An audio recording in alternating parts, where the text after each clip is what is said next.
BNP chairperson সাবেক প্রধানমন্ত্রী বেগম খালেদা জিয়া আজ ভোর 6টায় ইন্তেকাল করেছেন এবং ইন্তেকালের খবরের পর থেকেই হাসপাতালের সামনে ভিড় করতে শুরু করেছেন নেতাকর্মীরা এবং আইনশৃঙ্খলা বাহিনীর সদস্যরা নেতাকর্মীদের একটি নির্দিষ্ট স্থানে সরে যাওয়ার জন্য তারা অনুরোধ জানাচ্ছেন। একই সঙ্গে বিএনপি চেয়ারপারসন সাবেক প্রধানমন্ত্রী বেগম খালেদা জিয়ার মৃত্যুতে শোকাবহ একটি পরিবেশ তৈরি হয়েছে পুরো দেশ জুড়ে এবং একই সঙ্গে আমরা দেখেছি দলের সিনিয়র নেতারা কিন্তু এই মুহূর্তে হাসপাতালে অবস্থান করছেন। একই সঙ্গে যদি বলতে হয় কিছুক্ষণ আগেই একটি ব্রিফিং করা হয়েছে, সেই সঙ্গে হাসপাতালের বাইরে এসে কথা বলেছেন বিএনপি যুগ্ম মহাসচিব রুহুল কবির রিজভী, বিএনপি স্থায়ী কমিটির সদস্য নজরুল ইসলাম খানও কিন্তু কথা বলেছেন। তারা বলছেন যে তার এই চলে যাওয়া দেশের জন্য বিরাট শূন্যতা তৈরি হয়েছে। একই সঙ্গে আমরা দেখেছিলাম যে দীর্ঘদিন ধরে রাজধানীর যে এভার কেয়ার হাসপাতাল, সেই এভার কেয়ার হাসপাতালে বিএনপি চেয়ারপারসন বেগম খালেদা জিয়া মূলত চিকিৎসা নিচ্ছিলেন। একই সঙ্গে তিনি চিকিৎসা নেওয়ার ফলে তার অবস্থা শেষ কয়েকদিন তার অবস্থা অত্যন্ত সংকটাপন্ন ছিল বলে চিকিৎসকরা জানিয়েছেন।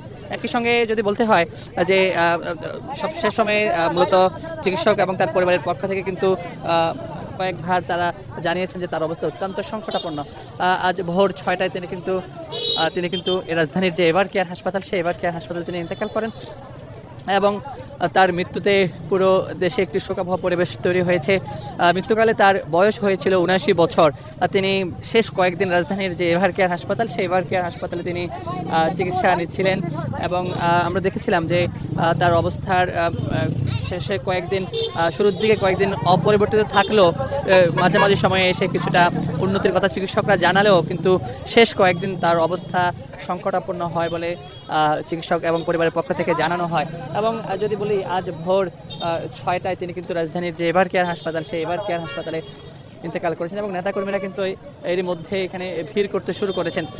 আইনশৃঙ্খলা বাহিনীর সদস্যরা তাদের সরিয়ে দিচ্ছেন নিরাপদ একটি স্থানে। একই সঙ্গে আমরা দেখেছি যে আইনশৃঙ্খলা বাহিনীর সদস্যরা কিন্তু এখানে মোতায়েন রয়েছে। একই সঙ্গে বিএনপির শীর্ষ নেতারাও কিন্তু ভিতরে প্রবেশ করছেন এক এক করে। এছাড়া বিভিন্ন রাজনৈতিক দলের নেতারাও কিন্তু আসতে শুরু করেছেন এভার কেয়ার হাসপাতালে। বিএনপি চেয়ারপারসন সাবেক প্রধানমন্ত্রী বেগম খালেদা জিয়া তিনি দেশের প্রথম নারী প্রধানমন্ত্রী ছিলেন এবং তিনি দীর্ঘদিন ধরে লিভার সহ বিভিন্ন রোগে তিনি চিকিৎসাধীন ছিলেন এই রাজধানীর এভার কেয়ার হাসপাতালে। আমরা রয়েছে এই মুহূর্তে রাজধানীর যে এভার কেয়ার হাসপাতাল, সেই এভার কেয়ার হাসপাতালে এবং নিশ্চয়ই আপনারা দেখতে পাচ্ছেন যে নেতাকর্মীদের যে ভিড় সেটা কিন্তু ক্রমশই বাড়তে শুরু করেছে। যদিও আজ সকাল থেকে কিছুটা ভিড় কম থাকলেও বেলা বাড়ার সঙ্গে সঙ্গে রাজধানীর যে এভার কেয়ার হাসপাতাল, সেই এভার কেয়ার হাসপাতালে নেতাকর্মীরা আসতে শুরু করেছেন এবং জানাজার বিষয় আমরা যেমনটি জেনেছিলাম যে আগামীকাল তার জানাজা হতে পারে মানিক মিয়া এভিনিউতে, এমনটি আমরা প্রাথমিকভাবে জানতে পেরেছি। যদিও তারা বলছেন দুপুরে স্থায়ী কমিটির বৈঠক বসে আবার সেটি তারা আনুষ্ঠানিকভাবে